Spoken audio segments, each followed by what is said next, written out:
This is 3 tips on how to identify a beech.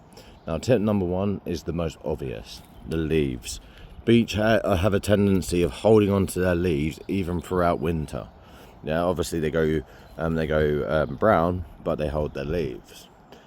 Then the next thing you want to check is the buds. So the buds, if you look, they're incredibly long, very pointy, and they look like a little cigar if you look up closely. Then the next thing what you can do to identify a beech is obviously just look at the ground. That's all beech trees.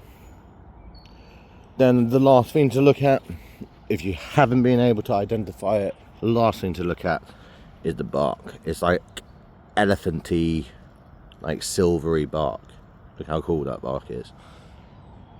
And that's even with really old oaks, like that one. If you look, you can see it's like an elephant, if that makes sense. But anyway, thank you for watching. I'll see you on the next one. Peace.